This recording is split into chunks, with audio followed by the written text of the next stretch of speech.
But those top two lines, it's still tough to lock in every single time. It's still tough to smile every single time. Steph Curry just had a Game 7 speech telling everybody, do not get your ass on that bus if you're not unified to go win this Game 7. I don't care if you play 40 minutes. I don't care if you're in street clothes. Do not get on the bus if you're not trying to help this team win and you don't have the right mindset. Now, I like these Kuminga quotes. However, I find it appalling that these quotes come out 3 to 4 days after Steph Curry's speech. Why is that? You just lost Game 1, and you're sitting down, and you're basically talking to CJ. And I like Kuminga. I love Kuminga, man. I do. I really love Jonathan Kuminga. But to say these things in the midst of a second-round playoff series against the LA Lakers saying, it's tough to smile right now. It's not about your feelings. It's about what helps the basketball team win games.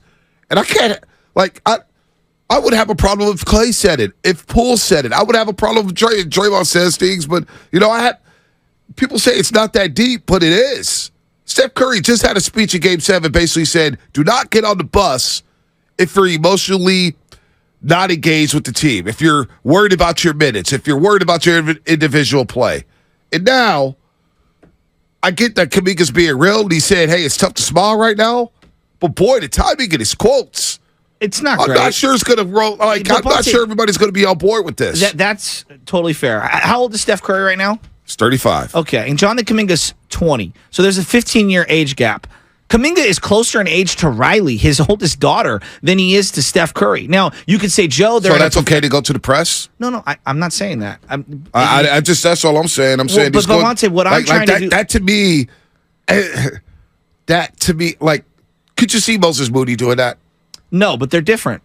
Like Jonathan Kuminga... They're the same draft. Bonte, you can't treat everyone the same. Why? Because Jonathan Kuminga is literally...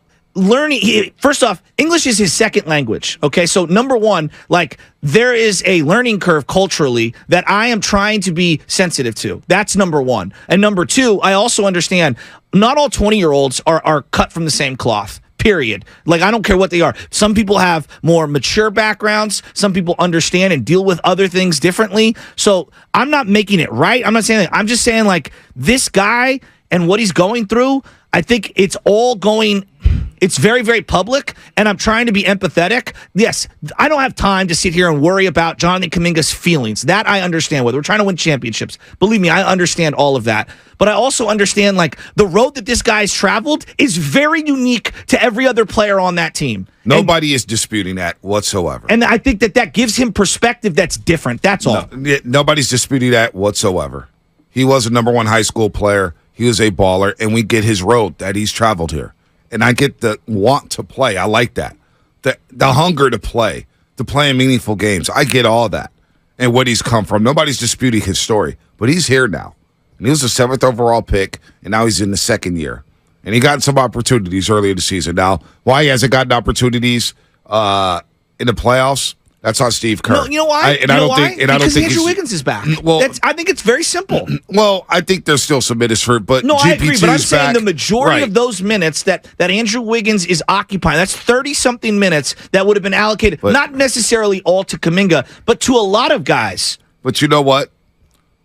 Game 3, Draymond Green didn't play against the Kings. He didn't play. And Kuminga got pulled early, and the way he walked to the bench, and the way he plopped down in that last seat. It was not good.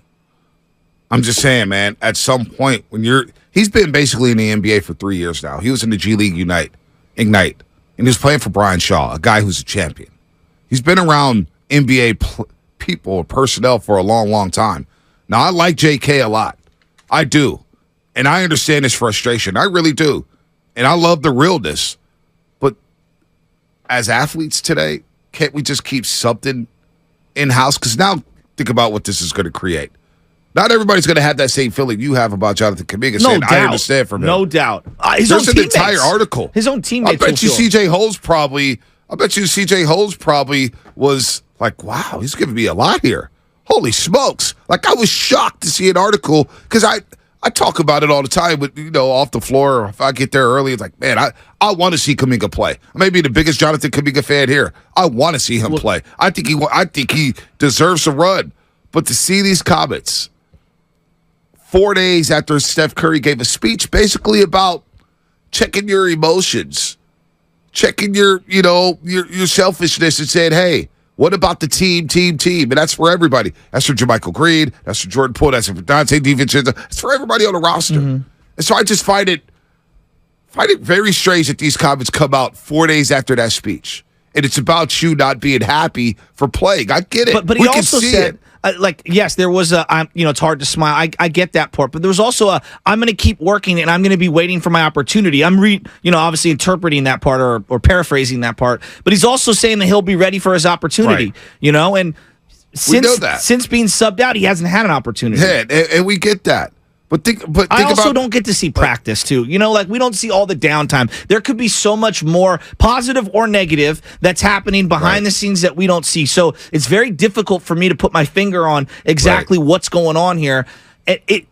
I don't know. 888-957-9570. Do you think he even knew that him talking to C.J. Holmes would go out there? Like, again, I don't know. I'm asking culturally. I don't know, what he understands and what he doesn't understand. Maybe I'm looking too deeply into these quotes. Maybe I'm looking too deeply into it. 888-957-9570. I understand. What do you think about these quotes? But I also understand why he's not playing. I see both sides. But do you understand on why maybe he's sending it out to the public? Now everybody's like, man, Jonathan Kuminga's not happy now. But this is where, when you have a veteran-laden team, which they are, people say they got a bunch of young guys. Yeah, but they also have a lot of veterans. Like, where's Andre Iguodala to mentor this guy? Where's Draymond Green to mentor this guy? Some of the other guys on that team. Now, you could say that's not their job. That's not what they get paid for. That is exactly why Andre Iguodala is on this team. That's exactly why he's not a coach and he is a player and he's soaking up a roster spot, is to give that kind of wisdom, to say, hey, I've been there and done that. Let me help, navigate all of these troubled waters for you, young man. Well, I think Slater yesterday, he pinpointed something when he was talking about J.K. He's like, man, maybe there's some attitude things here. Again, when I seen him plop down, it goes straight to the bench and game 3. I said, oh boy, he's frustrated. And you can't show up Kerr like that. He's a veteran coach in front with these veteran players. Wiggins back, but he didn't play much when Draymond Green was out. That was alarming to me. And then, of course, he had a tweet out before game 1, and we all thought he was going to be in a rotation. We all thought that he was going to get a sniff against the LA Lakers, and he didn't. And I'm sure that hurt him. I'm sure that hurt him not having a chance to guard LeBron James or Austin Reeves. But I don't know if the timing of voicing out your frustrations in the midst of a second-round series against the LA Lakers, who does that help? Who does that help in today's media circle, in today's game, in today's social media age? I get the realness. You want to be authentic? I get it. But that's what the media. But it's the second round of the playoffs. I hear you, and you're making a good point about to keep it real, because we want these athletes to be real. Don't be a robot. Don't be a robot. Then when they're real, you're like, oh, don't be too real. Right. Don't be too real. Because if you're too real and you're honest, then we're going to crush you for it. And I'm like, dude, he's 20. Am I reaching? If I'm reaching, 888-957-9570. Bonte, I think a lot of people probably saw that and were like, really, dude, we're down 0-1, and this is going to come out the day of the biggest game of the year thus far. I think it's a good point. I just, Curry just had the speech in Game 7 saying, don't get on the bus if you're not all in. Yeah, I know. If you're frustrated about minutes. It ain't about that. It's about going up to Sacramento and winning games. But to Jonathan that everybody talked about for 3 days. But to Jonathan Kuminga, it is that. And that's where I try to put myself in the individual. Like, I think it's very easy for people at the top of the company to tell everybody at the bottom of the company how they need to react. When I'm just giving you my perspective, when people at the bottom are like, yeah, well, when did you have to get, suffocated in year 2, and every little demeanor and every high five or non-high five is blown up to be some indictment on who you are as a person? I understand the delicacy of being 20 years old and understand that this guy is, going through a very difficult part in the public eye right now, and it's difficult to navigate.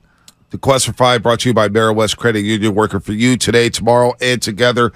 You are listening to 95.7 The Game, KGMZ FM in HD1 San Francisco, always live on the free Odyssey app. Download the Odyssey app and favorite 95.7 The Game for the best and most up-to-date sports coverage. And do not forget that you can also watch us every single day on our YouTube and Twitch streams. Just log on and search for 95.7 The Game. Be sure to like and subscribe to the channel while you are there.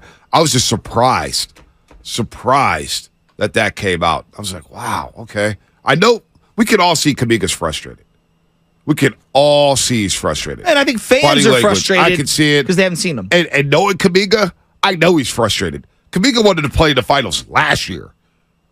He's got confidence, which I don't want I don't want him to. Yeah, you don't want to neuter that. Yeah, I don't want to neuter that at all. It's a good word. Don't want that at all. He thought he should have played last year. There's some people thinking, man, maybe you start Kuminga one of these Boston Celtics games. I do too. And I want him to play. I love Jonathan Kuminga. I get you got to earn these minutes. I don't think he's gotten enough minutes in the playoffs to know if he's been bad or good. I agree with that. You got a couple possessions. Okay, a guy hits a three. What are you going to do? So what does he need to do to get chances? I don't know. Well, okay, let's say you just heard the Kirk quote. Let's say he gets a minute tonight. 1 minute. Just 1 minute. What do you need to see him do? Just be active. Just be JK. Well, just be JK. I feel like him just being JK is partly why he's in this situation. But be JK, and what I mean they want him to be more Iggy. It feels what I mean by JK, what I mean by that is defend your ass off. Yes. Cut to the basket. Yes. Shot discernment. 1-2 dribble pull up. Take good shots. Yeah. Don't drive in recklessly. You know what I'm saying? Don't go for any pump fakes. That's being Jonathan Kuminga.